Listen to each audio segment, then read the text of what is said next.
service, our clients have told us their businesses have been booming, and we found out too. What are you doing about your business?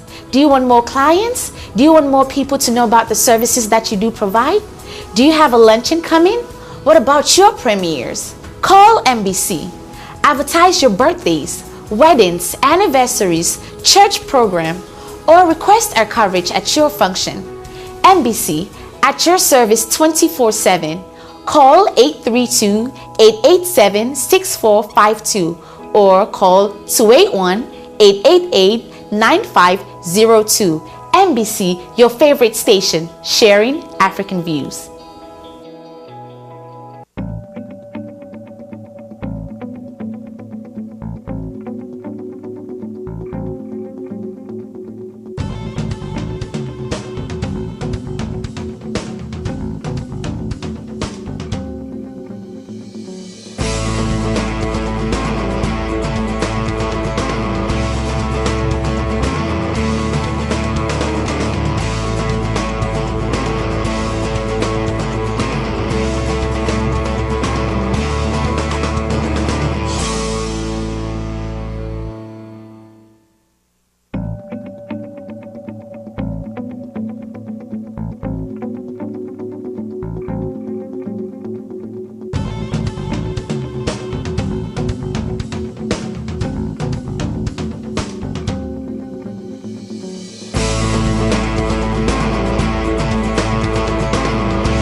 Good morning, Houston. It's been chilly for the past 2 days now. This morning I was actually hoping that the temperature would have dropped, but it didn't, sadly. But we're hoping that you're staying warm and that you've had a fantastic week. My name is Oluwani Shola. Welcome aboard this ship. This is Dawn on MBC this Saturday morning, and we're officially saying welcome. We're going to be here for the next 50-55 minutes. We're going to be serving you with, of course, our trending stories and issues for the week that has birthed throughout the week. We have interviews for you as well, and we are going to do the best that we can to inform you and, of course, entertain you. Of course, we throw in very good, feel-good music during the course of the show. So, Prof is here with me as always. He has so much in him this morning that he wants to talk about. We will try the best that we can to cover as much as we can this morning, just to furnish you with information. Prof, good morning, sir. Well, good morning, and good morning, Houston. It's been a very hectic week, at least for me, and I'm sure for a lot of people. Monday to Friday is time to do some work, and Saturday morning time to relax, and the weekend. It's here, officially right here now. For some people. Even though it's chilly, but it's chilly. The sun is coming out and it looks good. Yes, indeed it is. All right, so we'll go for a brief break. When we come back, we will start the show proper. Please stick around. Since MBC has been at your service,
right, that there is our African proverb of the day, starting us off this morning on Dawn. Once again, this is MBC for 3.2. My name is Oluwani Shala. This, of course, is Dawn.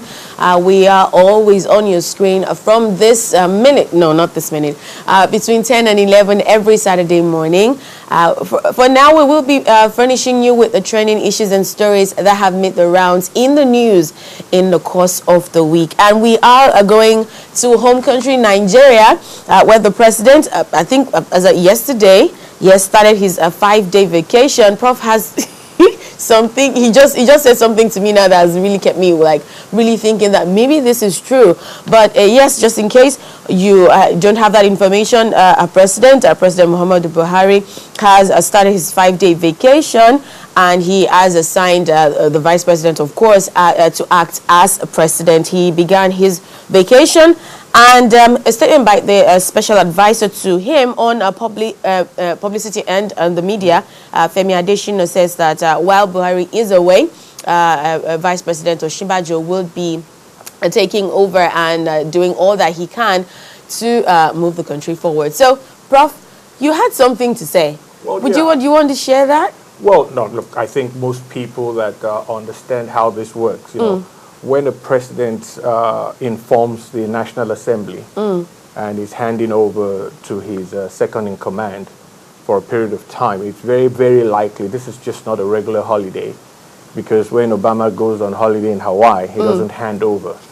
But True. when a president hands over, usually what is at stake is either a medical condition, okay, which is probably going under for an operation. Oh. So that is probably the reason. I mean, why he's doing that? Yes, I remember George Bush handed over when he also did some medical condition. Like they say, when they put you under.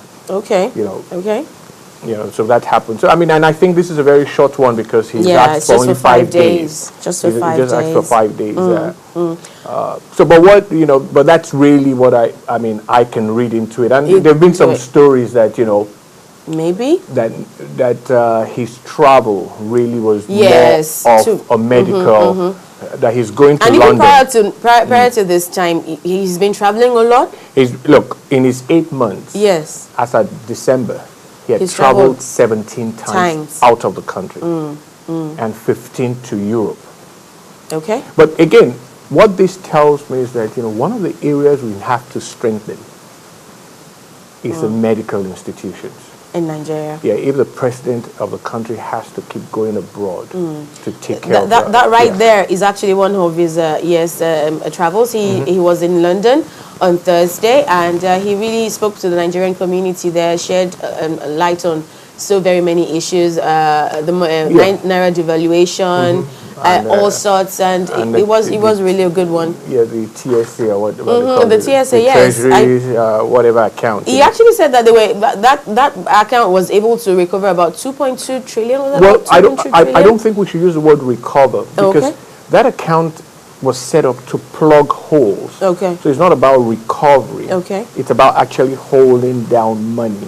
We now know where all monies are. Before this time, we've had 70, some NMPC 70 accounts, Defense Ministry 40 accounts. Yeah. So I think, the TSA is a way to... It's like a stopgap? Yes, it's a stopgap. It's you're plugging something, and I think it has worked perfectly. All right, then. Okay, so please tweet at us, MBC TV Houston. You can call our studio lines as well. Would like to hear from you if you want to add your 2 cents to whatever it is that we're talking about this morning, especially Buhari's trips. And what do you really think? Do you really agree with Prof? Do you think he's going on a medical trip, quote and unquote, and just using a vacation as a disguise? 713-340-7514 are the numbers to call. All right, we are also still in Nigeria.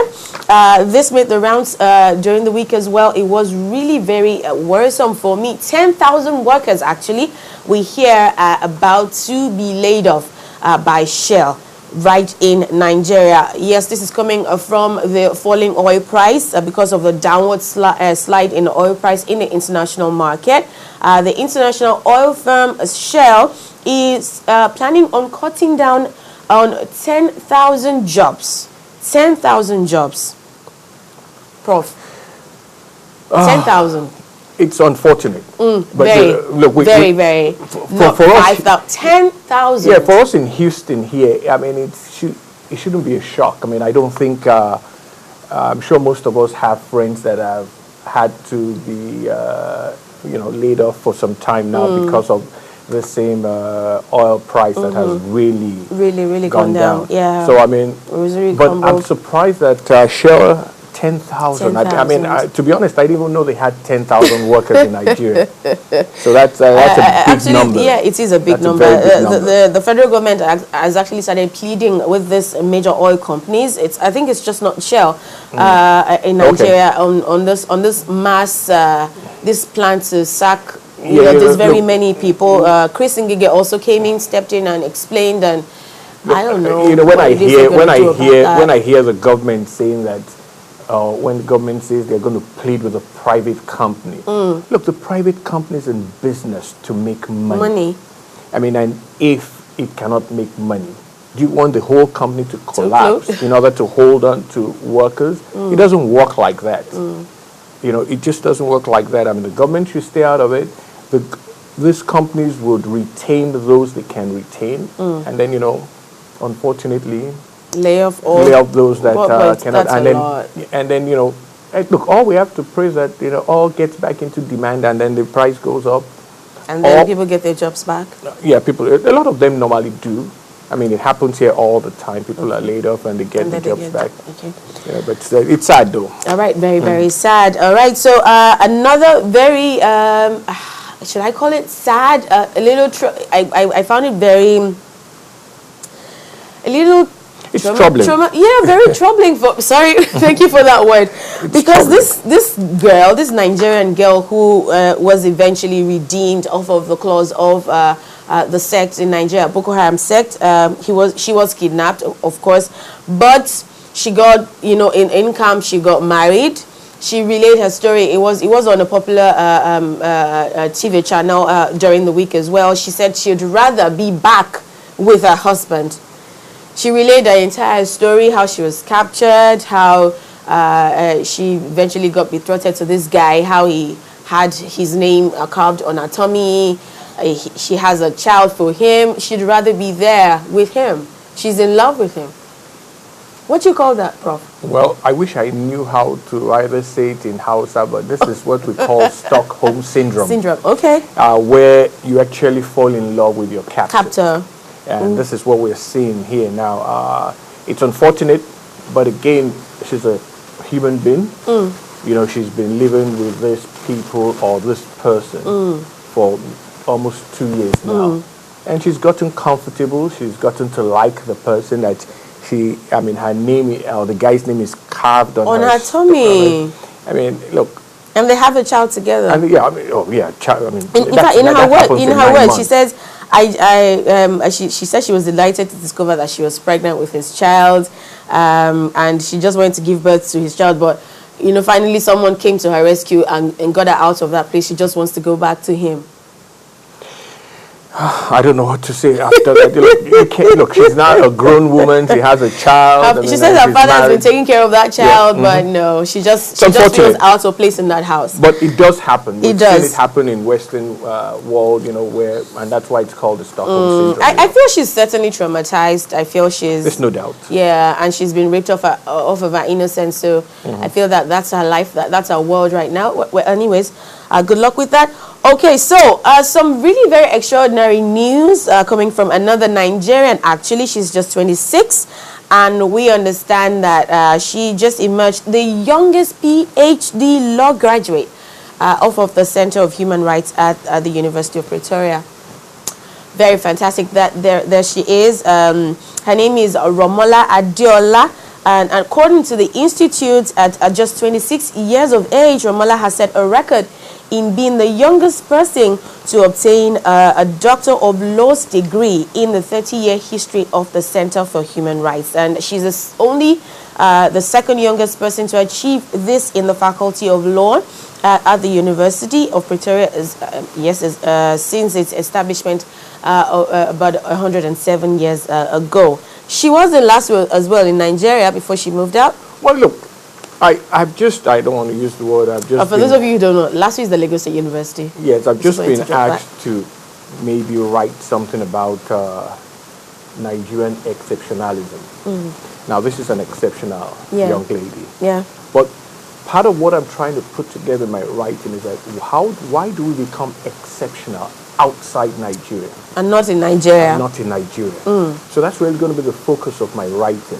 That would be interesting. That we become exceptional out of Nigeria. You look at, we have doctors. All these whiz kids. I have 2 doctors that are prominent. That schooled in Nigeria. Actually went to University of Ife West. We're all students at the same time. Both of them, one is a pediatric heart surgeon, one is a regular heart surgeon for adults, and they're the best in the country. Wow. And one of them was even involved in and they all started in Nigeria. In Bill Clinton's heart surgery some years back, and they all started in Nigeria. But we become exceptional outside the country, so we're going to have to focus on what is it that makes us, or what makes Nigerians do well outside of the shores. So congratulations. Congratulations, congratulations at 26. That's awesome. That's awesome. All right, a rare bed indeed. We are going still in Nigeria. We understand that the BVN, has exposed about 23,306 ghost workers on the federal government payroll. Now, this is not shocking to me, and I'm sure to very many people. It isn't shocking, but I think that at this point, at some point, I thought that it was curbed. Now, to find that this amount of numbers are still in there, people are still doing this, I think that's what's really quite confusing to me. Well, look, I knew it was like this about a decade ago. I thought it started getting better, but now? Yeah, look, it's one of those things you're probably not going to be able to wipe out. When I mean, completely. Some of this is probably not even fraud, in the sense that this person might just have died. Oh, okay. And, either their salary or their resident is still just being moved into the account. Oh. And without coming to register, that's how it's not exposed that this person, this account is functional, but this person did not come register. So it's going to happen. Anytime you have a big bureaucracy like Nigeria, especially in the ministry, things like this would happen. And it will take some time to really streamline who's life and who's dead. All right, so that being said, we will go for another break. Now, we still have more stories to share with you. Don't forget, we have interviews as well. We'll go for a brief break. When we come back, more to come on Dawn this morning.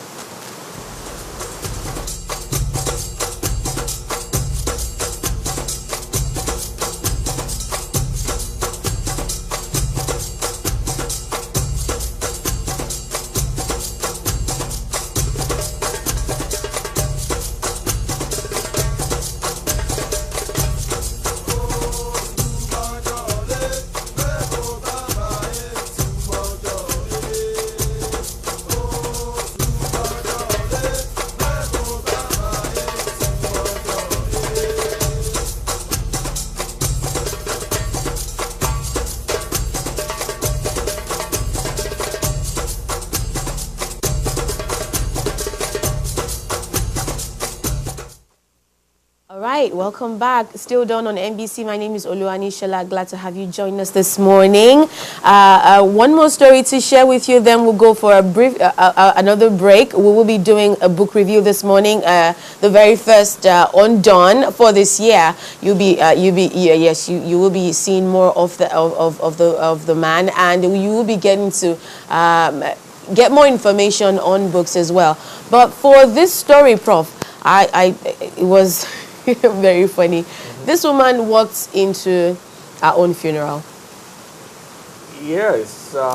She's from Burundi. She's from Burundi, yes. Yes. Then, she's married to a Congolese. And I think they were in Australia for a bit. Yeah, and they actually live in Australia. Okay.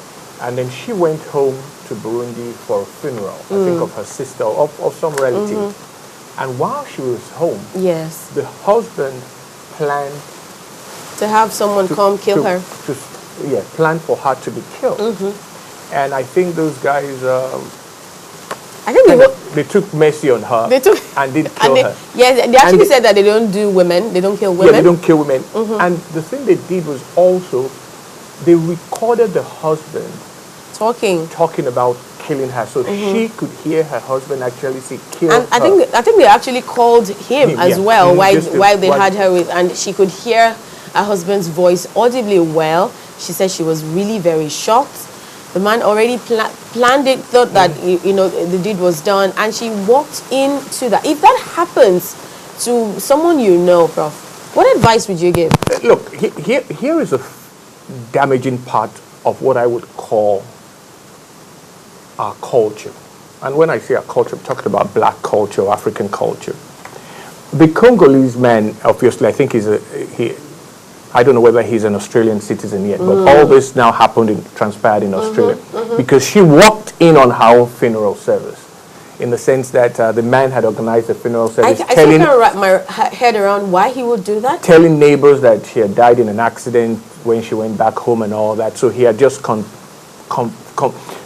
completed a funeral service, and then she walks up and, you know, to shock everybody. To shock him. He was arrested and he was tried and he's going to jail for 9 years. But you know the funny thing about it? Oh, what's funny? The Congolese community in Australia is threatening the woman. She's having death threats, you know. I mean, why? Appalling. I mean, we're so connected. So the Congolese people are more connected to their Congolese brother who has done wrong. And they don't see anything wrong with that. They don't see anything wrong with it. And they are threatening the woman. Now, that is really terrible. And, you know... And very bizarre as well. Yeah, things like that make, you know, we have to start looking at right and wrong. And right is right, wrong is wrong. He was wrong. Let him go serve his time. He's even lucky that it's just 9 years. And I'm sure in Australia, 9 years is probably going to be about 5 years of good behavior anyway. All right. All right, so that being said, in a moment we will be joined by Pastor Sam Hunsu, who will be taking over our book review segment on Dawn This Morning. Stay tuned. Do you know the greatest investment you can make in life is to invest into your mind by reading relevant and life-changing books? Join me, Pastor Sam Hunsu, every Saturday morning, 10 a.m., as we take a journey through my various books that has the ability to transform your lives, renew your mind, and bring out the best in you. Every Saturday morning on MBC, channel 43.2. Every Saturday morning, live on Dawn Show on MBC.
Welcome back. I'm taking over from Nishola right now, and I'm trying to introduce our very first segment. I mean, this is a segment we're going to start to have on a regular basis, and it's called a book review segment. And as usual, or I'll say this, it's something we really pride ourselves in. I mean, we're going to get you the best authors or people that write great books for our community, both the Nigerian and African community. And I'll start, before I actually put his name out there, I'd like to kind of describe him through what they have said about him. He's a sought-after young, dynamic international author, a visionary leader, a life coach, end-time gospel crusader, and a prophet. He's one of the leading practical teachers of the Bible. His insight into the Word of God is without comparison. His vision to see the world delivered from all forms of oppression of the devil and enjoy the benefits of regeneration. That's just a little about our next guest, our first guest this year in our new book review segment, Pastor Sam Hunter. Welcome. Thank you so much. It's a pleasure meeting you. Good morning, viewers. I have just told the people just a little bit about yourself. You own a church in this town here. Tell us a little bit about your church and how you came about. I mean, I know that a lot of pastors do tell us that, you know, they were told to do it by God. Where did your inspiration of starting and owning a church, where did it really start from? Well, it's going to be an inspiration. It's a calling. Okay. That depends between a ministry and other business. Mm-hmm. Ministry must be a calling. Must be a divine calling from God. So it was a calling. This is what I was born to do, and this is what I was brought to this land to do. So right now we have a church here in Houston about a year plus, and a new dimension of evangelical ministries. And we are into a deliverance ministry, and that's exactly what we are here to do. And within a year plus, it has been awesome, it has been wonderful, it has been glorious. So it's a calling, and then when the calling is there, you just have to obey it. If you don't obey it, any other thing you are doing is a waste of time. Okay, we're going to take a very quick break right now, and we'll be right back to continue with Pastor Sam Hunter. Do you know the greatest investment you can make in life is to invest into your mind by reading relevant and life-changing books? Join me, Pastor Sam Hunter, every Saturday morning, 10 a.m., as we take a journey through my various books that has the ability to transform your lives, renew your mind, and bring out the best in you. Every Saturday morning on MBC, channel 43.2. Every Saturday morning, live on Dawn Show on MBC.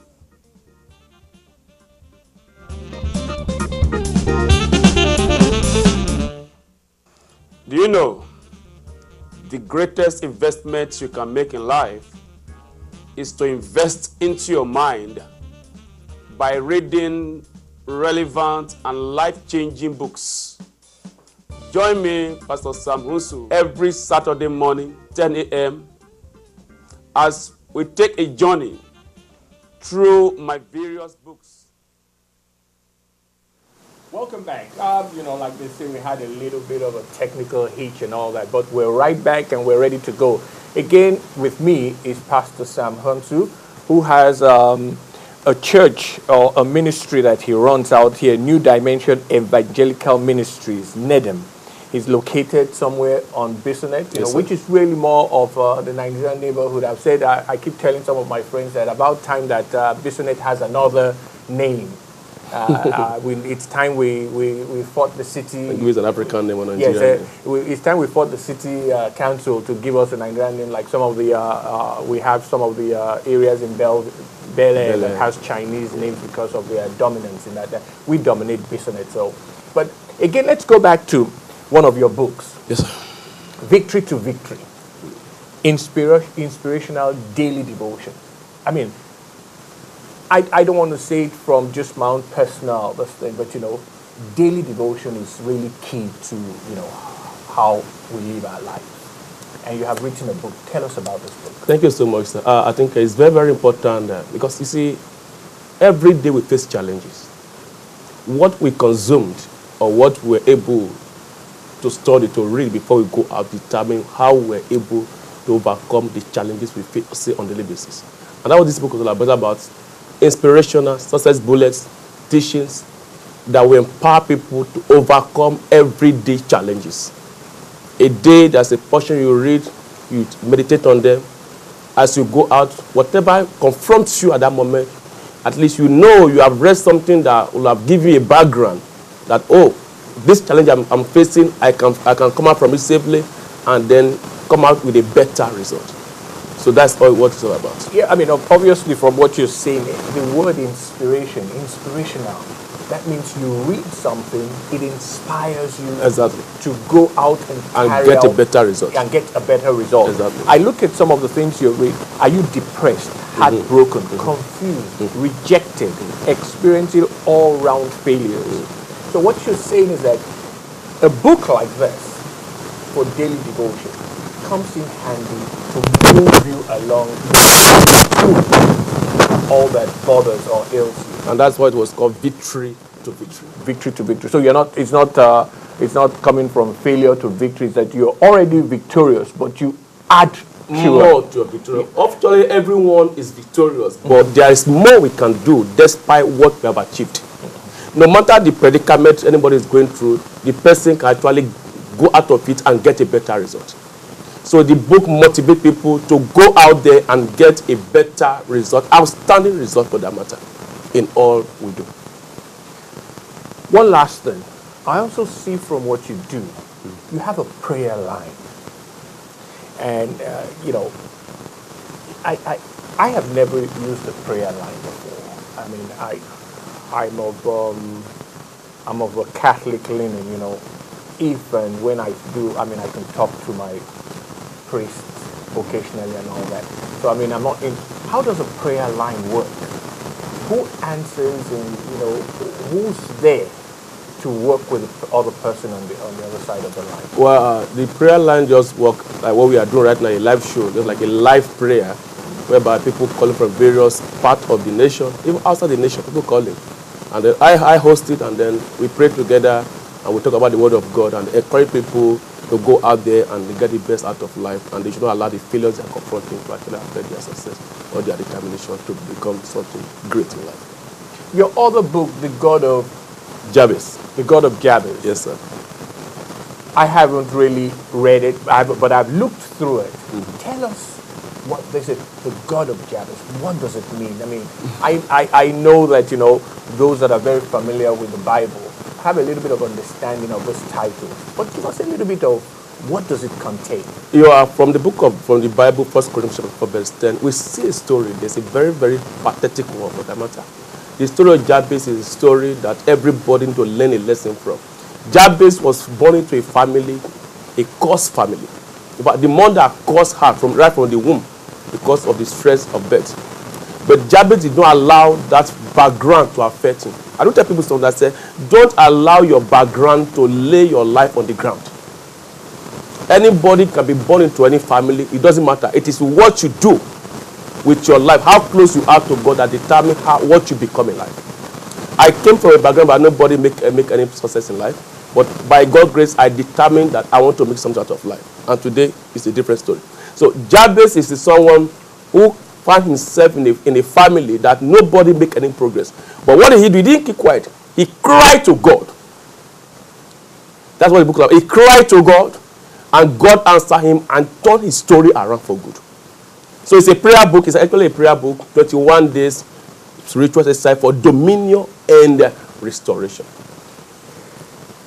Look, I'm not going to say too much, but anybody that has listened to you now can see the power of your voice and how convincing you get talking about the God you serve. Yeah, exactly. We're very happy to have had you on our program. Thank you so much.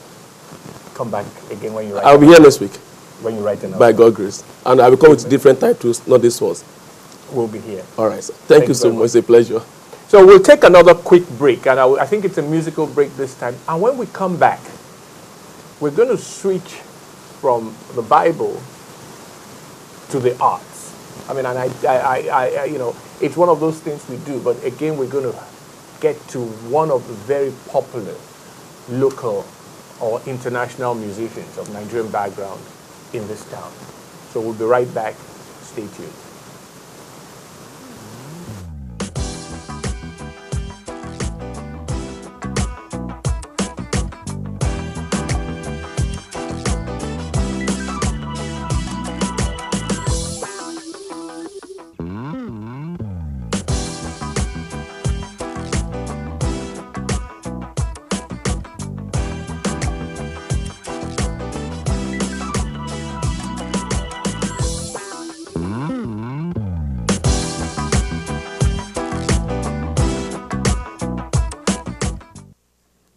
It's the love month, so I think Korede Bello's Mr. Romantic is a very good song, a very good way to, ginger you up to, to Valentine's Day.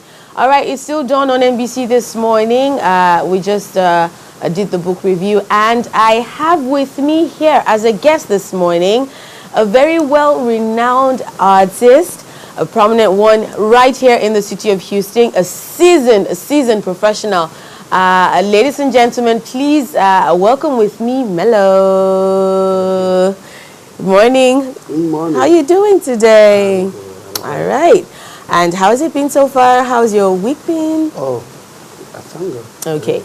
So, right, just in case you don't know who Mello is, we're going to play you something from him that will give you an introduction to his world. All right, so please stick around.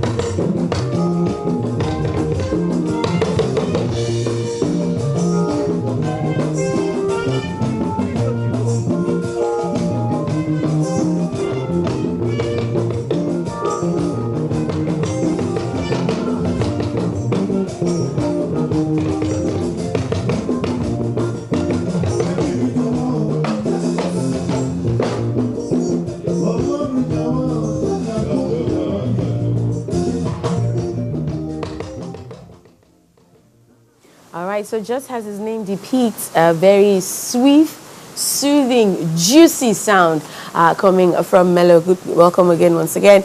All right, so how long have you been doing this? Please let us into your world. When did you start? How did you start? How has it been so far? It's a long story. I know. Please cut it short.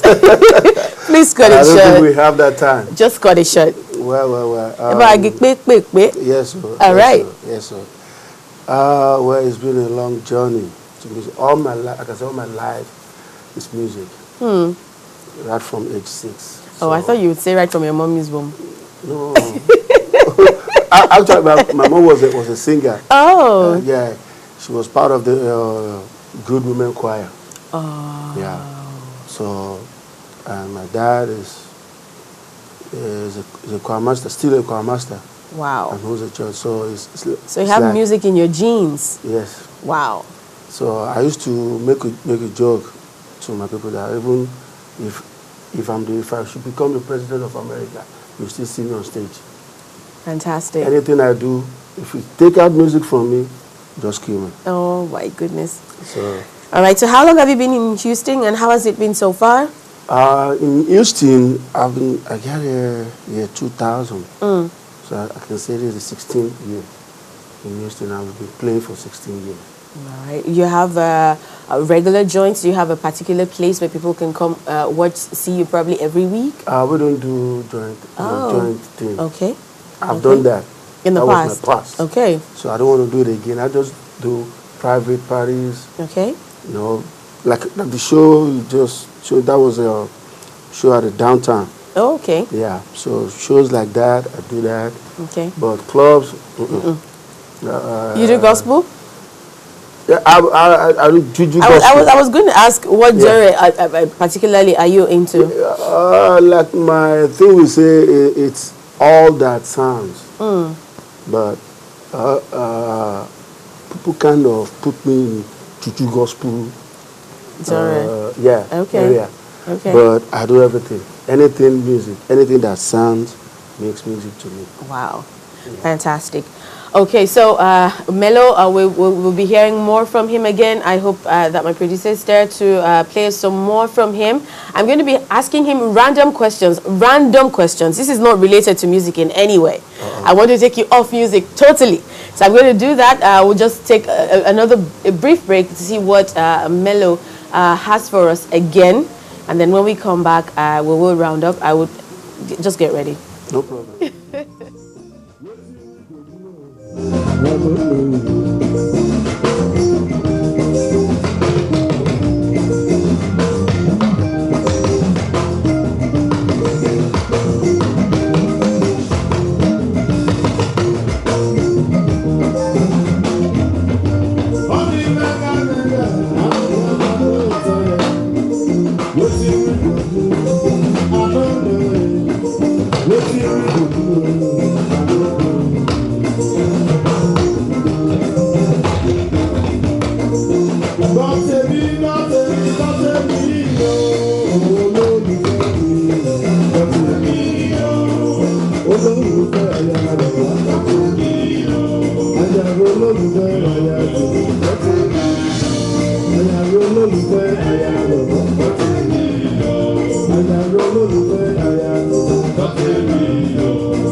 I have with me the flavor-filled, seasoned, renowned artist, Mello, and we've been talking about his life, his music, and his entire career.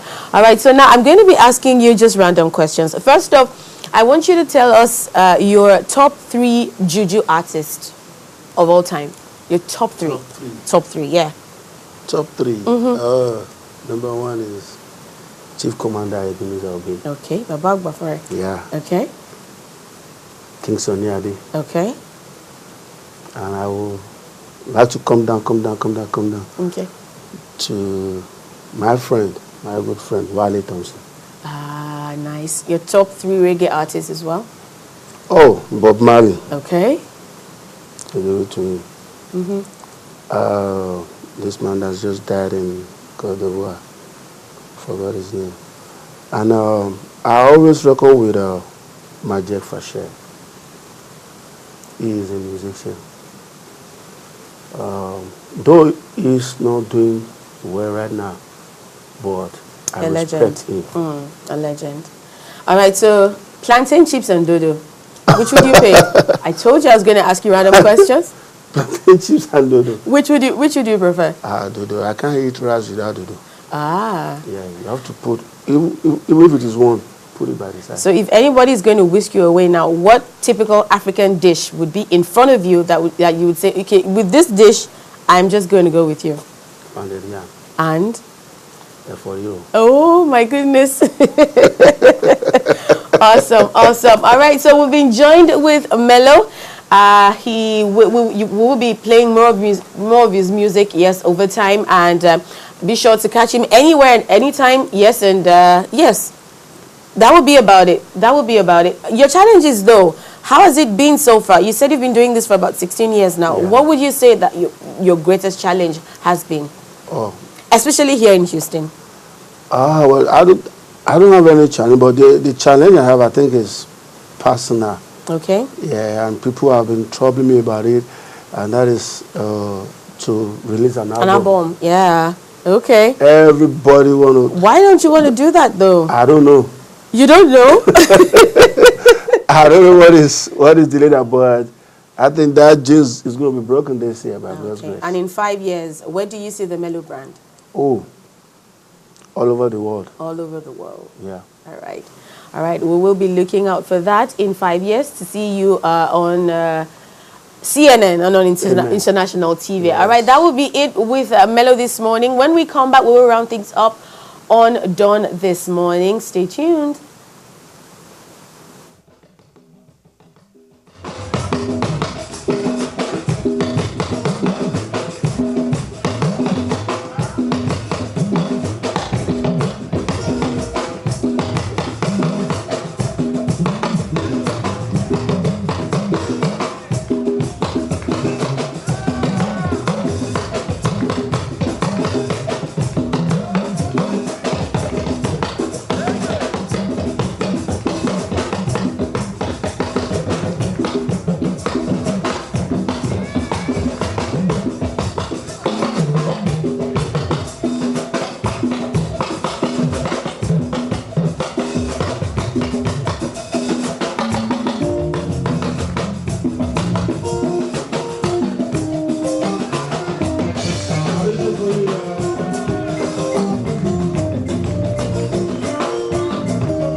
pair of mellow and all-rounder, a fantastic artist. Still done with Oluwanishala and Prof on MBC this morning. It has been a blast, but we won't go until we share. We have 2 more stories to share with you. I was just giving Prof a snippet of it, and he was like, no, leave me out of it. No, I'm going to share that story. So there's this woman who who says that she's been suspecting of late that a man has been coming into a yard to rape her goats. All right, so there's this police investigation of an elusive goat rapist after a woman who claims her animals have been assaulted by this man. Sharon Cruz Pesina is convinced a man is returning to her property to have sex with her 3 pets and is calling for cops to arrest him. She's done this over time, but nobody has been taking her serious, and now she's really been like on social media talking about it and asking for help, that this man actually really needs to be arrested. That it seems that there's been some reports of late that just surfaced about this particular person who people have found that he's done something like that before. Prof, if you have a neighbor who comes to you and says that I have goats and I feel that a man comes to assault my goats, what are you going to say? The first thing that will come to your head that you're going to say to the person? I'm just going to put for sale sign in front of my house. I'm moving. Because these are weirdos. I mean, because the truth is that there are numerous people who stay miles away from where this man resides, who says that he's done something like that with their pets as well. Well, look, I mean, that is very bizarre. Yeah, for the woman herself, she's weird, and for the guy, he needs help. He's basically. He needs deliverance. And then, to rape goats. Yeah, I mean, and then, please, where is this? That cops have the time to be looking for. She says that she's called very many times, and they're not taking her serious. They feel that she's not, it's not a good enough reason for them to leave there. I almost don't take her serious, but she seems to be adamant that this is really happening, and she's having collaborators think that there's a guy that is actually doing it. But look, it's one of those stories that, yes, we come across. It's a new world. It is a new world, and a very odd one at that. Yeah, and people are starting to really behave funny. Where we are in Nigeria saying that goats have eaten our money, someone is saying someone is raping her goats. I mean, so it's a weird world we live in today. And lastly, you rightly said last week about Zika virus surfacing and the Olympics. It's a link with the Olympics. Just like you rightly said, an historian actually did say that only the war can actually halt that Olympics. That nothing's going to happen to it. It is a no-no. They're going to tackle this. I don't know how soon that will be, though, because I think it came up in the news during the week as well that it's actually sexually transmitted now. Yeah, look, that's really the funny part of this story. I mean, mosquitoes have been biting us for years. Abi. So this is likened to malaria. But the big issue here is that for a pregnant woman, it's a major problem. And now that it's even sexually transmitted, that is even scarier. Look, but it's only scary if you get pregnant, because from all indications and from everything I can read, it's cured just like any other basic mosquito bite fever. Okay. But it's when you are pregnant that it becomes an issue. It becomes an issue, and that unfortunately, you don't want to have have a child that is in that way because of this virus, and I hope they find a way to tackle it, because it started to get scary because they're talking about it being found in urine, being sexually transmitted, and all the other things. So now you start to think about any kind of mosquito biting you. And then you get very many people will get paranoid. I would. Yeah, look, like I said, I mean, you got, thinking, is it that kind of... Well, anyways, that being said, please always stay safe.